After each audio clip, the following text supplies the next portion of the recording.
Today on the podcast, we're talking all about babysitters. Leaving our food allergy kiddos in the care of someone else can be difficult. On today's episode, we're sharing our strategies on how to find the best sitter for your family, as well as how to prepare them for the job of taking care of your kiddo. Welcome to Food Allergy and Your Kiddo with Dr. Alice Hoyt, the podcast about demystifying food allergies, diminishing allergy anxiety, and taking back control. Let's navigate this challenge together with evidence-based information, scientific research, and tried and proven practices. And now, here's your host, board-certified allergist and immunologist specializing in food allergy, Dr. Alice Hoyt. Hello and welcome to Food Allergy and Your Kiddo. I'm your host, Dr. Alice Hoyt, here with my amazing co-host, Ms. Pam Listache. Hey, Pam, how are you? Hello, I am good. How are you? I've missed you. I know, I have missed you too. I hope you've been doing well. I know you have been because we text and talk all the time, but you're right. We haven't recorded in a while. No. So I'm so excited to be back behind the mic with you. Me too. I've missed it. This is a fun outlet for me, so I'm glad to be back. Me too.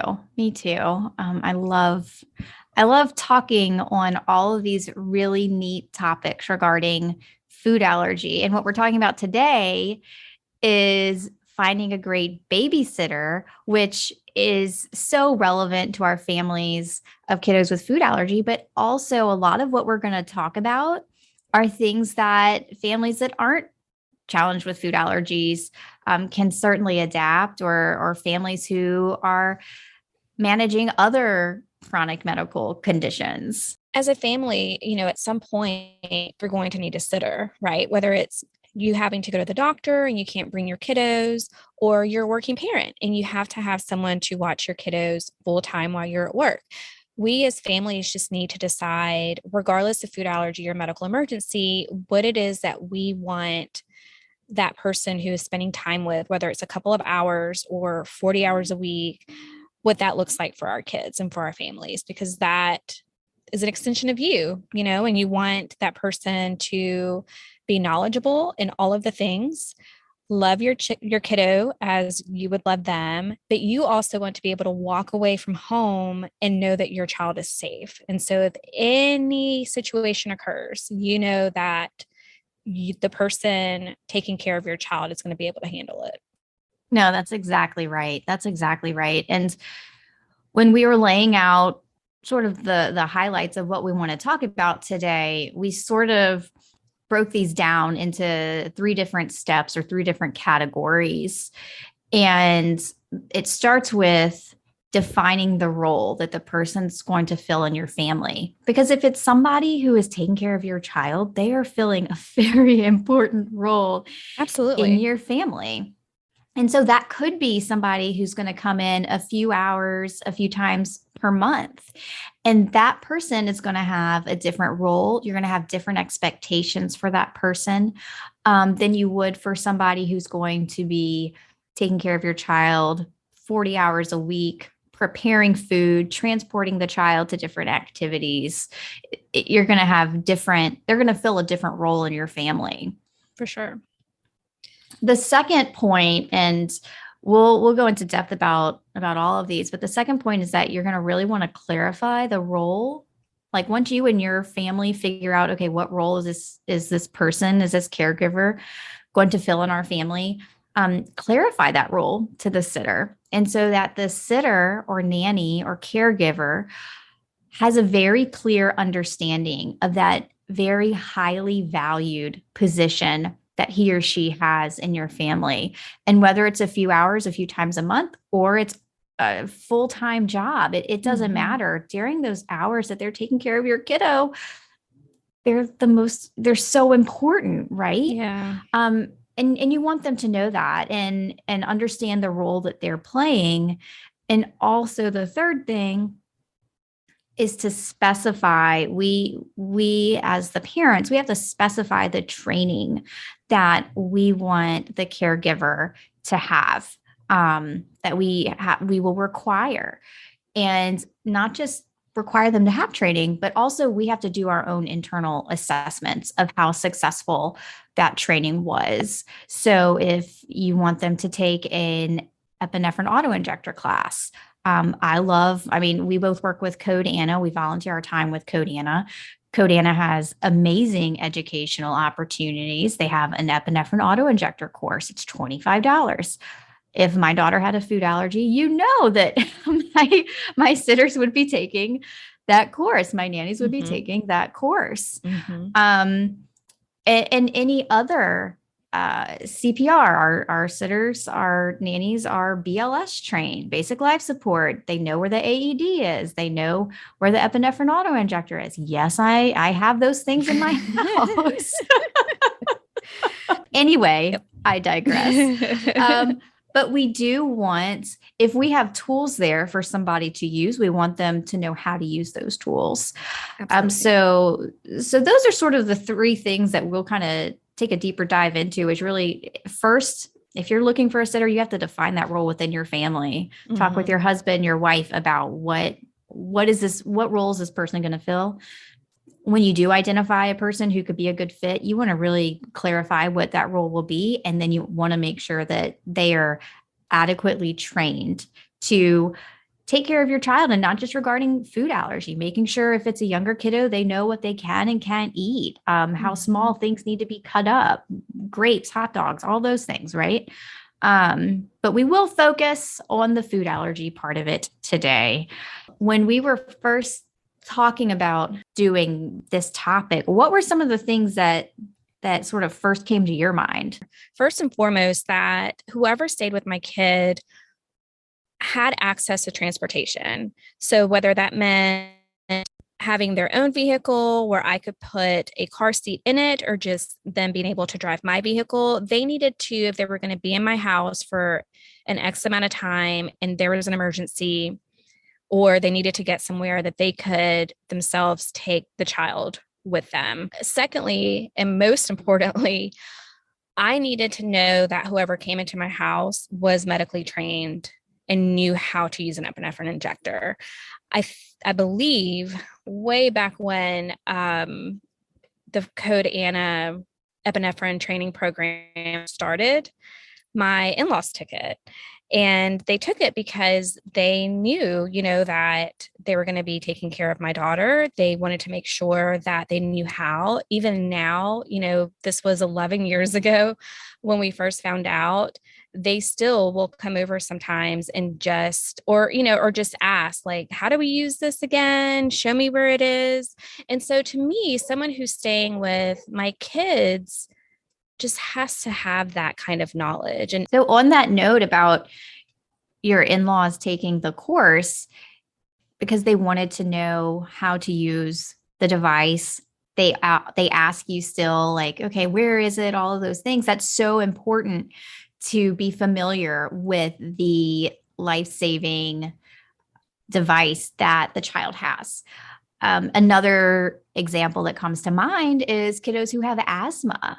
That any child who has asthma, even if it's mild intermittent asthma, which is the least severe form of asthma, that means that every now and then a kiddo is going to need their inhaler. And so it's so important that a caregiver, any caregiver who is at some point primarily in charge of the child when the parents are away, that caregiver knows how to use the device, but also when to use the device. Exactly. Because if the medical issue, whether it's in a medical emergency or a medical urgency, is recognized, it needs to be treated promptly, especially what I call a medical urgency, which is a medical issue that needs to be treated promptly. But it's not like an emergency, like anaphylaxis, you need to use epinephrine promptly. Sudden cardiac arrest, you need to start doing chest compressions and put the AED pads on and use the AED promptly. Right. Bleeding, you need to tourniquet promptly. Emergencies, right? But if a kiddo is playing outside, comes in and is coughing, you hear some wheezing, but is happy and in that situation, probably needs albuterol, will probably feel better pretty quickly. that's certainly something, in addition to knowing how to recognize the medical issue, how to respond and treat the medical issue, the follow-up needs to occur, meaning the sitter needs to make sure that she or he writes down what was going on, why they gave the medication, and convey that to the parent. So many times I worry about children who have mild intermittent or mild persistent or worse asthma that we actually don't know is worse because they're not necessarily coming in to see us for various reasons. One of the reasons being that if a child is using albuterol at school and the albuterol is either being used by the kiddo in the bathroom because they self-carry their albuterol inhaler, depending on how old they are, or if they're going to a school secretary, maybe the school doesn't have a nurse, they're going to the school secretary to use the albuterol. Kiddos shouldn't regularly be using the albuterol. That is a sign that their asthma is not well controlled, and their doctor needs to intervene to help improve their asthma. And we do that in a few different ways.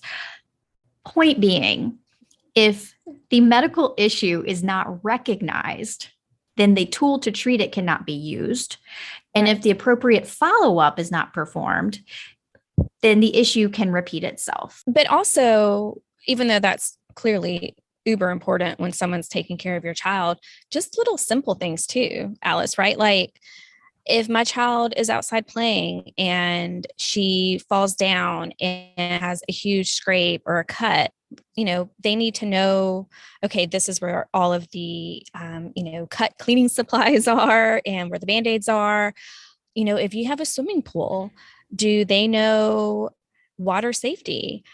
If you have a toddler and they're eating grapes, do they know how to do the Heimlich? And I'm pretty sure my heart rate and my blood pressure are going up so much right now.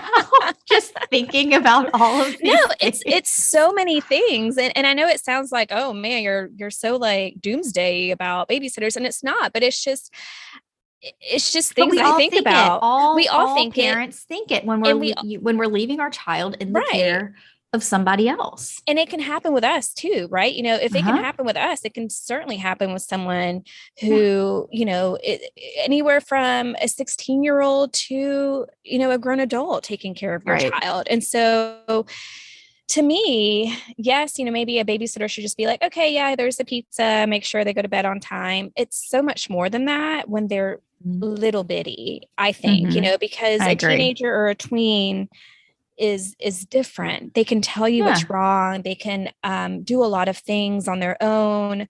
You really are just having a babysitter just to watch them, really, as opposed to take care of them. Lastly, just because I think we can talk about how, the medically trained situation this entire podcast, just get references, from friends and family who have used these people. When you're new to a town, especially, just having someone who maybe looks the part isn't necessarily the best for your family, right? You need to know that, yes, they look the part. Yes, they say all of the right things when we sit down for an interview, but I need to know from other people that they've had a good situation with them.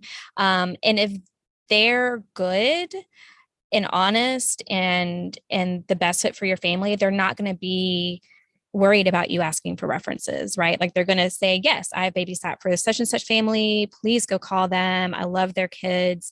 And so to me, those are just the things I think about whenever I kind of go back in time of when a babysitter for me was more necessary than it is now. No, absolutely. I agree with all three of your points regarding transportation being some sort of training, multiple forms of training. And then also the word of mouth references, that it's so important. And by the way, y'all listening, we're going to put a cool tool on foodallergyandyourkiddo.com so that you can have our checklist and our little sitter guide so that you can see all the things that we recommend that happen if you're looking for a caregiver for your kiddo. Definitely. And just use it as a tool. It's a good starting point for what you need, and then just add on what will work best for your family. If you have a kid with asthma, make sure they know. If you have a child with diabetes, make sure that it's clear information. Make sure that your sitter knows where your medical emergency plan is. Make sure they know where the medicines are, where the epi is kept, where, if you have an AED, where the AED is kept, all of the things. Courses use like it. first aid, epi courses, especially, you mentioned diabetes, Pam. Absolutely. Anyone taking care of your kiddo needs to know how to, whatever chronic condition your kiddo has, needs to know how to prevent a medical emergency from occurring.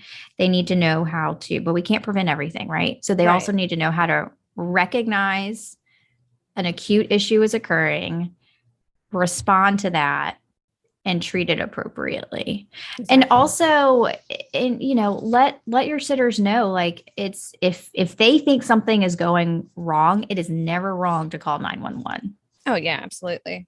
So Pam, when you would talk so you talked about getting references and talking to references. But what are some of the things that you would ask, like in an interview, when you're interviewing a potential caregiver? What are some of those interview questions, especially regarding food allergy? Right. I think for me, first and foremost is, are you comfortable with this? Because if you're not comfortable with it, and if it scares you to think that you might have to use an epinephrine auto injector on my child, then you're probably not the person for me, because I need someone who is not scared of that. Yes, it's a scary disease. Yes, scary things can happen, but only if you hesitate and don't do what you're supposed to do, right? If you don't follow our instructions and you feed her random things and she has an allergic reaction. Okay, well, at that point you need to use that, but you can't be scared. Yeah. And mistakes happen, Sure, and absolutely. accidents happen. Absolutely. And you never know when a kiddo is going to come home, a younger kiddo come home from school with something, and you might not even know, and you as mom might not even know. And then sitter is there, and then sitter assumes that since the kiddo has it must be okay. Right. Things like that. Or if you're a household. Happen. Yeah, absolutely. Or if you're a household, be able to recognize and respond to it. Sorry. Exactly. No, it's okay. I was really jazzed up about this. But if you're a household, for instance, that you have a child with a dairy allergy, but everybody else in the family drinks dairy, and the child, usually the child isn't the one that gets the milk out of the fridge, but today he wants to pour himself some cereal and he gets the fridge out of the, and he accidentally uses the wrong milk. You have to be able to be comfortable with recognizing what's happening and then taking action. So that's the first thing that I would ask a sitter is, are you comfortable with this situation? And then I think on that note, to know if they've ever experienced any kind of medical emergency while on the job, whether it be, in our situation, anaphylaxis, or just, the kid fell off the couch and bumped their head, and just have them talk me through, okay, well, what steps did you take to make sure that they were okay? Those to me are the top two when dealing with a medical situation, knowing that they're comfortable with recognizing, with learning, with using any kind of medication, and knowing that if they've been in that situation before, what steps they took. You're sort of in the boat though now, with Adelaide being little and you being a working mom, that I feel, and especially because you've moved quite a bit since you've had her, where you've had to sit down and interview people to take care of Adelaide. What do you ask specifically? I definitely ask about, I weigh in a lot to the references. I will say that. I ask, why do they want to take care of my child? Like, if you are a grad student and you think it's easy money to be a nanny, you're probably not coming back for a second interview. So I really want to know why somebody is interested in taking care of my child. And then I'm going to follow that up with checking their references to make sure that it reconciles. Right. And that's probably the biggest thing, is I want to know, why do you want to spend the time doing this? You know, there are other ways to make money. Right. So why do you want to be here? Okay. So Pam, we've talked about how to clarify the role of the sitter in the family and how to find a sitter and or a caregiver and ask why they want to work with your children. So then that first day comes. Like usually there's a test period if it's someone who's going to be working with your kiddo long term. What are some of the things you do or did during that sort of first time that they come over? I suspect, knowing you, that it wasn't she walks in the door and you're like, here you go, and then you peace out. I'm pretty sure that's not how you handled it. No, for me, I need them to come in, whether it's the day before or, a significant amount of time prior to us leaving for whatever event it is, because I need to review of things with her or him. Mm-hmm. I need to make sure that they understand how to recognize and respond, and if that's just me telling them, showing them pictures, having it written out so that they can see it and they can refer to it. Okay, well, she came to me and she has hives and she has an itchy mouth. Okay, this is somewhere where I respond, somewhere where it's visual. I'm a visual person, so I like to have visual cues everywhere that it's available. The second thing I have them do is practice using an auto injector on a fruit. If I'm having them use the trainer, I often have them use the trainer on themselves so that they know exactly inject on the side of your thigh. Dr. Hoyt can tell you why. Yes, because that is where studies show medication, specifically epinephrine, will get distributed throughout the body quickest. Right. And so that makes it most effective. Exactly. So I have them use a trainer on themselves. And then if I have extra auto injectors on hand, then I will get an orange or a banana or an apple, whatever fruit I have on hand. And I will just have them go through the motions, taking it out of the bag and opening it up and feeling what it feels like when they inject and holding it for that amount of time, just so that they can, again, I'm a visual person, so that they know. And I do this with my kids too, at least once a year, so that they both know this is what it feels like. It is not scary. I show them, how the needle usually retracts, because we have auto injectors where our needles retract. They're not all like that. So definitely look at your auto injector to see what kind you have. So that's important for me, for them to know how to recognize and respond, practice using it, and make sure that our medicine and emergency contact information is somewhere visible. I usually take it out of our safety zone where we usually have it, if it's in her purse or in my purse or wherever, and I put it on the counter somewhere where they know where it is. Now, I have teens and tweens, so that is okay for me to do. If you have a young child, you might want to put that away from the young child so that they don't go over there and start messing with it. Just having it somewhere where they know where the medicine is kept, where your emergency phone number is. This is also why having a babysitter guide is important as well, because that's a place where you can put your contact information, where you will be if for some reason your phone doesn't have service and they can't get through to you, knowing who the closest neighbor may be that could help you out. And also their emergency action plan, have it there for them to see, so that in case, in that moment of any medical emergency, sometimes there's just so much going on and somebody need to take those 2 seconds to be able to look at a paper, read it, and say, okay, these are the steps I need to take and take action. No, those are the three things I kind of do. No, I think that's perfect. And we'll make sure y'all go to foodallergyandyourkiddo.com, because we're going to have the guide laid out for you guys.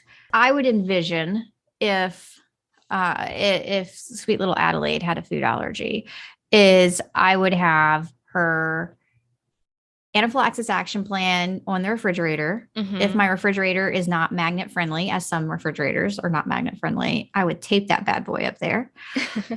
I would also have taped up there the babysitter guide that we're going to make available on our website. And then what I would also do is I would have her auto injectors up there as well. And you can do that if you do have a refrigerator that allows magnets. You can very easily make a little pocket. If you have any old jeans, then cut out the pocket. And next time you're at Hobby Lobby, get magnet, glue it on there, and then you have a pocket. I know that's for a fact because I've made one of these before. And then, and then you have a very easy way to have the auto injectors right there. And you can have that right in the middle between the action plan and the sitter guide. And the sitter guide has all of the important information regarding contact. So how to get in touch with you, what the address is.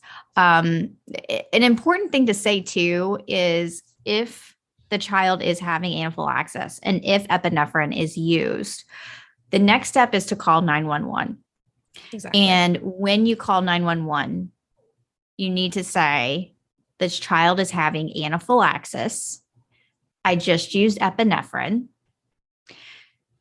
So that ideally, if you're in an area where your EMS units have epi, not all EMS units carry epinephrine, but ideally they will 911 will dispatch a unit that does carry epinephrine. Right. And so with phones these days, you can three-way the parents in. Sure. But even, I always say to anybody who is with my child, whether it be school, family, sitter, call 911, hang up, call me, because I need to know when you call me that help is on the way. Yeah. Or loop them in. Yeah. So whatever, I think just that's call 911 first is the moral of the story. Because that's going to be your first question. Sure. Yeah. Absolutely. After did you call hear, 911? Mm-hmm. Exactly. Yeah. Exactly. So, okay. So I've done sort of these little lessons with my sitter. And then I also, the day of, want to make sure that they know that they shouldn't eat anything that my child is allergic to prior to coming. That may not be the case for everybody. For me, it's important. We have a peanut allergy, so I certainly don't want the person to be sitting in their car eating a Snickers bar prior to coming inside my house. I know that they can wash their hands. I know that they can brush their teeth, but for the sake of just making sure that my child feels comfortable, I would prefer that they stay away from my daughter's allergens prior to coming to our house. To me, that's important. It may not be to you, but that's just something that's so interesting. Yeah. I know it's just one of my, no, I'm not judging. I think if I were allergic to peanut and I was around somebody who just ate a peanut butter sandwich and I could smell it on their breath, I wouldn't be happy. I'm not afraid that I'm going to have anaphylaxis. Sure. Because I wouldn't. And the first thing anybody should do if they're coming into your house to take care of your child, the first thing they should do is wash their hands. And hand washing will remove any sort of allergen. Mm-hmm. Mm-hmm. But it makes total sense to me that you don't want somebody coming in smelling like the allergen, because we've talked on this show about the legitimate anxiety that smelling an allergen can trigger. Mm-hmm. And I mean, it's probably going to be, some kids like their babysitters, right? And sometimes it can be stressful. Sure. And especially if it's a new sitter, right? And again, I have a tween girl or preteen. I don't have a tween. I have a preteen. Oh my gosh. I have a preteen. And so, she's at school surrounded by her allergen all the time. She knows what she needs to do. She stays away from it. Her friends know what they need to do. If her friends eat it, they wash their hands and they go about their merry business. It's as she has grown, her anxiety levels have dwindled because she knows how to keep herself safe at this point. But when they're little, I remember anytime that someone would open up a candy around us that had even M&Ms, y'all, even M&Ms, she would smell them and immediately know there were peanuts around. And that's just the way it was. It was not harmful for her, but it gave her anxiety. And so for me, when they were that young, just knowing that they're not going to walk into my house with Reese's in their breath, which would then cause her to have anxiety, was just more important. So it has nothing to do with thinking that she's going to go into anaphylaxis because you have eaten at some point in the day. It's more to do with, I want her in a situation where mom and dad aren't around and you're little to feel as comfortable as possible. And if that means sitting down and snuggling, watching a movie, she's not going to want to smell your Reese's breath, you know? So that was for me, one of the important things that I would do. Now, would I do that now that they're older? No, but then it was important. The other thing to consider in that is if somebody is bringing food into your house. Sure. And different families have different rules regarding having allergen in the home or not having allergen in the home. And so you want to be very clear about what food is permitted to come in. And then when food does come in, where it should be stored. Right. Because so many times, you know, we'll nanny puts the bag in the closet or something like that. And typically the closet stays closed. But if she happened to bring some candy that day and the closet door happens to be open, you know, it's that whole like Swiss cheese model of so many things go wrong and then they all align. And then we end up with an accidental ingestion and then an allergic reaction. And it's just.